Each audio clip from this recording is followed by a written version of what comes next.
లోకంలో ఎవరికైనా సరే జన్మతః ఉండేటటువంటి అనుబంధం తల్లిదండ్రులతో ఉంటుంది. ఎందుకంటే ఈ శరీరాన్ని ఇచ్చినటువంటి వాళ్ళు జననీ జనకులు.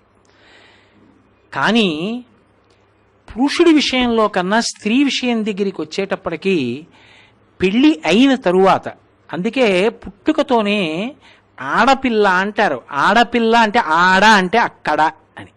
ఆడపిల్ల, ఈ పిల్ల ఇక్కడ ఉండదు, అక్కడికి వెళ్ళిపోతుంది. అక్కడ కుటుంబంలో శాశ్వత సభ్యత్వం అమ్మాయిది. అక్కడ ఇంటి పేరు ఎడుతుంది, అక్కడ గోత్రం వెడుతుంది తప్ప ఇక్కడ ఇంటి పేరు తాత్కాలికం, కొన్నాళ్ళు ఉంటుంది. ఇక్కడి గోత్రం కొన్నాళ్ళు ఉంటుంది. తర్వాత అక్కడది మాత్రం శాశ్వతం. ఆమె కడుపున పుట్టిన పిల్లలు ఆ వంశానికి చెందినవారు అవుతారు, ఆ గోత్రానికి చెందినవారు అవుతారు, ఆ ఇంటి పేరుకి చెందినవారు అవుతారు. అందుకని ఆ పిల్ల ఇక్కడ పుట్టింది కానీ అక్కడికి వెళ్ళిపోతుంది. అందుకే ఆడపిల్ల. ఈడపిల్ల కాదా పిల్ల.